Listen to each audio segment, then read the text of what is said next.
Good morning, tech enthusiasts everywhere. Today is August 19, and you're about to become just a little bit smarter, all by taking a couple minutes to listen to Smarter Phones Now. The double-edged sword of compound interest. When we talk about wealth and finance, certain concepts are thrown around so often they become cliches. But unlike a tired phrase, some of these ideas hold an immense power that can fundamentally change your financial life. At the top of that list is compound interest. Often hailed as the eighth wonder of the world, compound interest is a powerful force that can work for you, but it's crucial to understand it can also work against you. It's a double-edged sword, capable of building immense wealth or trapping you in a cycle of debt. The good side, how compound interest works for you. At its core, compound interest is simply interest on interest. Instead of just earning interest on your initial principal amount, you start earning interest on both the principal and the accumulated interest from previous periods. This creates a snowball effect that accelerates the growth of your money over time. Imagine a small snowball rolling down a snowy hill.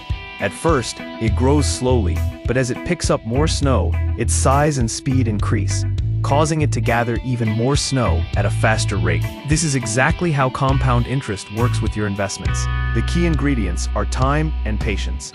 The longer you let your money grow, the more powerful the compounding effect becomes. Let's look at a few examples of how this works.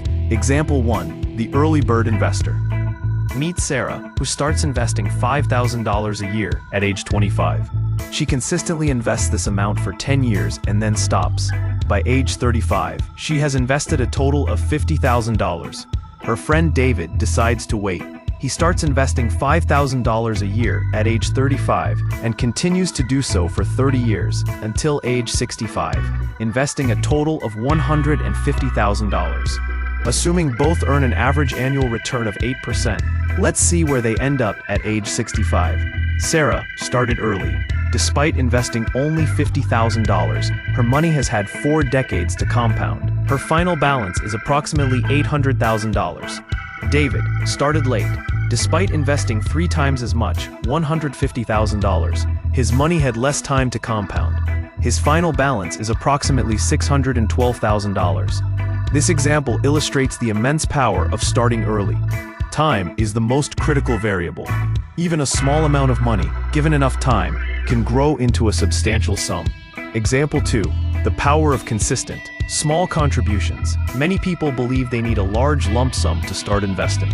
This is a common misconception that prevents many from taking the first step. Compound interest can also work wonders with small, regular contributions. Consider Maria, who decides to put just $100 a month into an investment account, starting at age 30. Assuming an 8% annual return, by age 65, she will have contributed a total of $42,000.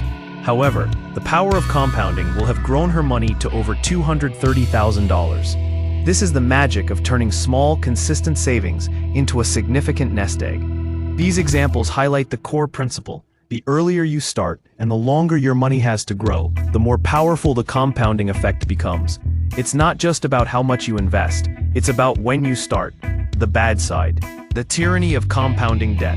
The very same principle that can build your wealth can also destroy it when you're on the wrong side of the equation.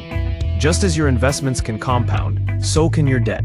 When you owe money, the interest you pay also accumulates interest, leading to a rapidly growing balance that can feel impossible to escape. This is most commonly seen with credit card debt, payday loans, and other high-interest consumer loans. Here's how this double-edged sword works against you. Example 1. The vicious cycle of credit card debt. Let's imagine you have a credit card balance of $5,000 with an annual percentage rate, APR, of 20%. You can only afford to make the minimum monthly payment, which is usually a small percentage of the total balance, say 2%. Month 1, your minimum payment is around $100. Of that, a significant portion goes to interest, and only a small amount goes toward the principal. Let's say $83 goes to interest, and only $17 reduces your balance. Your new balance is $4,983. Month 2, the interest for the new month is calculated on the new, slightly lower balance.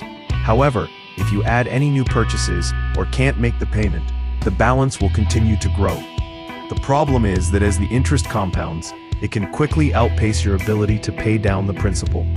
Even if you make regular payments, the majority of your money goes towards servicing the interest, leaving the original debt largely untouched.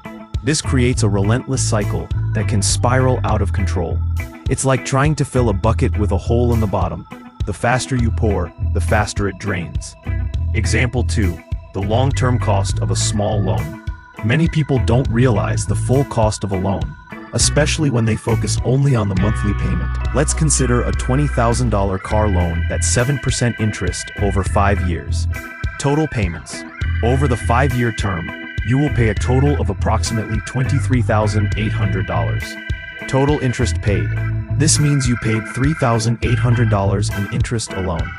Now, imagine if you were able to put that extra $3,800 into an investment account over 5 years. At an 8% return, it would grow to around $4,500. This illustrates the opportunity cost of debt. Not only are you paying interest, but you're also losing the potential to earn interest on that money, effectively paying a double penalty.